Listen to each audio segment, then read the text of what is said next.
Hello and welcome my dear friends. तो हमने ancient India पूरा कवर कर लिया है 30 मिनट्स की वीडियो में। आज हम बात करने वाले हैं एक बहुत ही लाजवाब शॉर्ट ट्रिक के बारे में, जहाँ से क्वेश्चन एग्जाम में बार बार पूछे जाते हैं। और हम क्या पढ़ेंगे आज? तो आज हम पढ़ेंगे 16 महाजनपदों के बारे में। तो हमसे 16 महाजनपदों के बारे में पूछा जाता है, इनकी राजधानियाँ पूछी जाती हैं। तो हम इसकी राजधानी को अच्छे से ईजी वे में देख लेते हैं। तो यहाँ पर आज हम 16 महाजनपदों के नाम और उनकी राजधानी के बारे में बात करने वाले हैं, जैसे कि क्वेश्चन एग्जाम में पूछे जाते हैं। पहला लिखा हुआ है मगध। ये एक बहुत पावरफुल महाजनपद राज्य हुआ करता था उस समय का, जिसके बारे में मैंने आपको एंशिएंट इंडिया के वीडियो में बहुत अच्छे से बताया भी हुआ है। फिलहाल हम लोग मगध के बारे में बात करें तो मगध में आ रहा है कि देखो, अगर हम इसको रिलेट करने की कोशिश करें तो हम कह सकते हैं कि मगध से हम बना सकते हैं मगन, बना सकते हैं। तो हम इसको यहाँ से बना लेते हैं मगन। कहते बहुत मगन हो गए हैं हम, बहुत ज़्यादा विलीन हो गए हैं, बहुत खुश हो गए हैं। किस चीज़ को देखने के लिए? तो एक राजा के घर को देखने के लिए। एक राजा का घर इतना सुंदर है कि हम उसको देखने के लिए एकदम मगन हो गए हैं। आप याद रखिएगा, मगध की जो राजधानी हुआ करती थी वो राजगृह हुआ करती थी, राजगृह। तो राजगृह यानी कि राजा का घर। तो राजा के घर को देखने के लिए हम बहुत मगन हो गए। आप इस तरीके से इसको remember, you can remember like this. Okay. Second है अंग। अंग, तो अंग को कई बार देखो अंगना से आप रिलेट कर सकते हो। अंगना, तो अंगना आप जब समझते हो क्या होता है कि आपका आंगन है ना। तो यहाँ पर एक लड़की है, इसका नाम है चंपा। चंपा अपने आंगन में डांस कर रही है। ध्यान रखना स्टोरी को। चंपा नाच रही है कहाँ? अपने आंगन में। तो चंपा अपने आंगन में डांस कर रही है, इसलिए अंग की राजधानी है चंपा। ठीक है, आगे बढ़ते हैं। काशी, थर्ड है काशी। और काशी तो सुन के ही हमें समझ में आ जाता है कि वाराणसी की बात हो रही होगी, तो इसको तो ज़्यादा याद करने की ज़रूरत भी नहीं है। काशी, वाराणसी। अगला है कौशल। कोशला बोलते हैं इसको इंग्लिश में। तो कौशल की अगर हम बात करें तो ये तो हमको बहुत अच्छे से याद भी होना चाहिए, क्योंकि अपने पड़ोस में ही है अयोध्या। तो कौशल की राजधानी अयोध्या और श्रावस्ती है। तो श्रावस्ती की बात करें हम तो आपको कुछ याद आया होगा कि श्रावस्ती एक ऐसी जगह है जहाँ पर गौतम बुद्ध ने सबसे ज़्यादा उपदेश दिए थे। तो ये दो जो जगह है अपने आसपास की ही है, अयोध्या और श्रावस्ती। तो कौशल, इसको आप ऐसे भी याद रख सकते हो। मल्ल की बात करें तो ये जो मल्ल होते हैं ये होते हैं पहलवान। ठीक है, पहलवानों को कहा जाता है मल्ल। ठीक है, अब मल्ल पहलवान है तो पहलवान क्या करता है? पहलवान लड़ता है कुश्ती, है ना। पहलवान लड़ता है कुश्ती, और कुश्ती लड़ने के लिए वो बहुत खाता भी है। क्या खाता है वो पाव खाता है, वो पूरी खाता है। तो आप ध्यान रखिएगा कि मल्ल पहलवान क्या करता है? कुश्ती। कुश्ती से हम बना सकते हैं कुशीनगर, कुशीनगर। और खाता क्या है? पाव और पूरी, तो पावापुरी। ठीक है, तो इसकी दो राजधानियां थी, कुशीनगर और पावापुरी। अगला लिखा हुआ है चेदी। चेदी, ये जो अगली महाजनपद की बात करें हम तो ये तो बहुत इजी है। चेदी सुनने में ही ऐसा साउंड दे रहा है जैसे कि मोदी की बात हो रही हो। चेदी, मोदी, काफ़ी ज़्यादा साउंड सेम है ना। और हमारे मोदी जी की एक खास बात है कि उनके अंदर शक्ति और बुद्धि यानी कि मति बहुत ज़्यादा है। तो शक्तिमती जो है चेदी की राजधानी हुआ करती थी। चेदी शक्तिमती, चेदी शक्तिमती। ठीक है, आगे बढ़ते हैं हम, बात करते हैं कुरु की। कुरु की क्या थी राजधानी? तो कुरु कुरु बहुत ज़्यादा साउंड दे रहा है गुरु का। गुरु बहुत ज़्यादा साउंड दे रहा है गुरु का। और जब हम गुरु की बात करें तो गुरु यानी कि हेड कह लो, आप एक तरीके से हेड कह लो। तो ये जो हेड था, अगर हम लोग पूरे देवताओं के हेड की बात करें तो वो इंद्र था, है ना। देवताओं का गुरु, देवताओं का हेड कौन था? इंद्र था। तो इंद्रप्रस्थ। और अगर हम लोग महाभारत की बात करें तो वहाँ पर जो सबसे हेड था वो था कौन? कृष्ण। तो उससे रिलेटेड है हस्तिनापुर।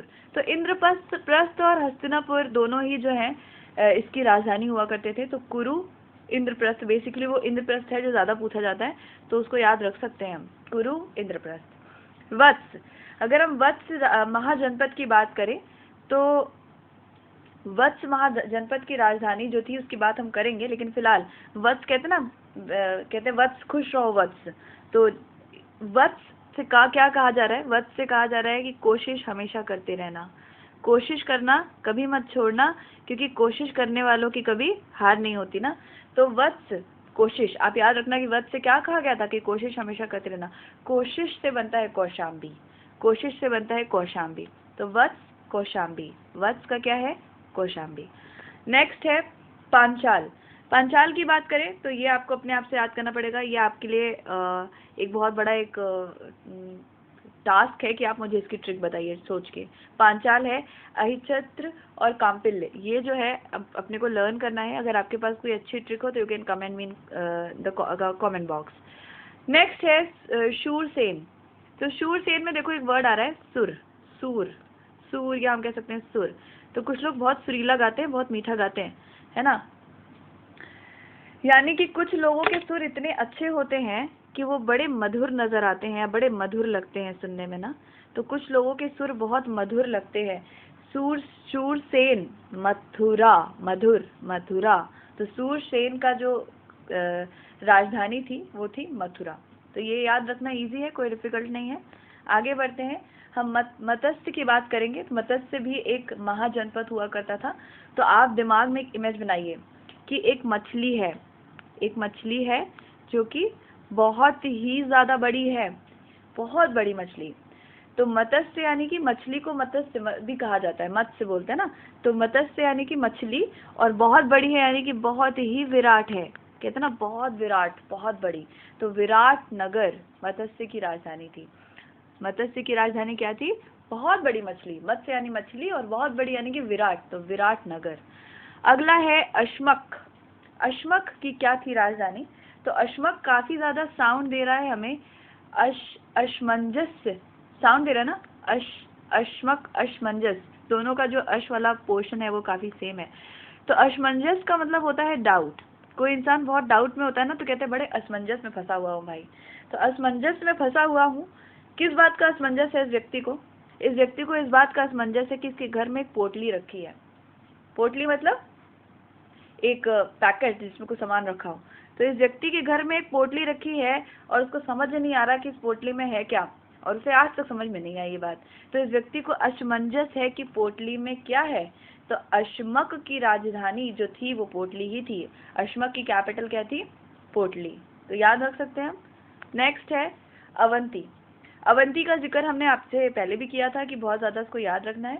तो अवंती हमें उन्नति का साउंड दे रहा है ना, उन्नति का साउंड दे रहा है। उन्नति यानी कि जब कोई व्यक्ति सक्सेसफुल हो जाता है ना। उन्नति, अवंती, उन्नति, अवंती, है ना। अगर आप 2-3 बार इस चीज को देखेंगे इस वीडियो को तो ये आपको बहुत अच्छे से याद हो जाएगा। अवंती, उन्नति। और अवंती की अगर हम बात करें तो जब किसी व्यक्ति की उन्नति होती है तो उसका जो मतलब उसका जो पूरा भविष्य है वो कैसा हो जाता है? वो उज्जवल हो जाता है ना। कैसा हो जाता है? उज्जवल हो जाता है। यानी कि किसी की उन्नति के बाद उसका भविष्य बहुत उज्जवल हो जाता है। तो उज्जवल से बनेगा उज्जैन, अवंती से बना था उन्नति। तो उन्नति होने से भविष्य उज्जवल, तो अवंती की राजधानी उज्जैन। और माहिष्मति भी है एक। तो माहिष्मति से वो बाहुबली याद आ जाता है भाई। बाहुबली बहुत बहुत सक्सेसफुल व्यक्ति था, बहुत ज्यादा उन्नति वाला व्यक्ति था ना। तो महिष्मति आप उसको याद भी कर सकते हो, बहुत इजी है। अगला है कंबोज। कंबोज। तो यहाँ पर एक व्यक्ति है जो कि बहुत गरीब है। ठीक है, ध्यान से मेरी कहानी सुनना। यहाँ पर एक व्यक्ति है जो कि बहुत गरीब है और ये बहुत परेशान है। क्यों? क्योंकि इसका जो मालिक है, इस व्यक्ति का जो मालिक है, ये उसके ऊपर बहुत बोझ डाल रहा है। इसका मालिक इसके ऊपर बहुत बोझ डाल रहा है। तो ये अपने मालिक से क्या कहता है? कम बोझ डाल। अरे मेरे मालिक कम बोझ डाल। तो मालिक पूछता है क्यों भाई, क्यों कम बोझ डाले तुम्हारे पर? तो कहता है अगर आपने मेरे पे ज्यादा बोझ डाला तो हो सकता है मुझे हार्ट अटैक आ जाए, हार्ट अटैक आ जाए। ज्यादा बोझ मत डालिए, हो सकता है मुझे हार्ट अटैक आ जाए। कम बोझ डालने को क्यों कह रहा है? क्योंकि उसे हार्ट अटैक आ सकता था। हाटक, हाटक इसकी राजधानी है। कंबोज की क्या राजधानी है? हाटक। नेक्स्ट देखते हैं। अगला है गांधार। गांधार की अगर हम बात करें तो गांधार जो है इसकी राजधानी है तक्षशिला। तो ये बहुत सुने हुए नाम है तो आप उसको ऐसे भी लर्न कर सकते हो। और वज्जी, तो वी से वज्जी और वी से वैशाली। याद रखिएगा, वी से वज्जी और वी से वैशाली। मैं आपसे यही क्वेश्चंस फिर पूछूंगी नेक्स्ट एक वीडियो में। मैं आपसे सिर्फ क्वेश्चंस करूंगी तो आप खुद से अपने आप आंसर करने लगेंगे। और ये बात मुझे 100% पता है क्योंकि ये जो हमने अभी पढ़ा है ना, ये आपके एक माइंड में सेट हो चुका है। तो अगर आपको ये वीडियो अच्छा लगा और समझ में आया, and if you like the trick, तो इस चैनल को ज़रूर सब्सक्राइब करें और शेयर करें और ज़्यादा से ज़्यादा लोगों से सब्सक्राइब करवाएं, है ना। क्योंकि यहाँ पर जो मैं आपके लिए कर रही हूँ उसके बदले में मुझे जो है कुछ नहीं चाहिए होता, सिर्फ मोटिवेशन चाहिए होता है, जो आपके सब्सक्राइब करने से और लाइक करने से ही आता है। तो अगर आपको ये ट्रिक अच्छी लगी है तो इसे सब्सक्राइब करिए और आने वाली ट्रिक के लिए मुझे मोटिवेट करिए। अगर आप लोगों का रिस्पांस अच्छा रहेगा तो मैं आपको पूरा का पूरा ये हिस्ट्री का पोर्शन बहुत अच्छी ट्रिक से, इनफैक्ट करंट अफेयर्स का पोर्शन भी अच्छी ट्रिक से कवर करा दूंगी। ठीक है, तो इसे सब्सक्राइब करिए और लोगों से सब्सक्राइब करिए, करवाइए, शेयर करिए और जो भी आपको लगा उसे कमेंट करिए। Thank you so much.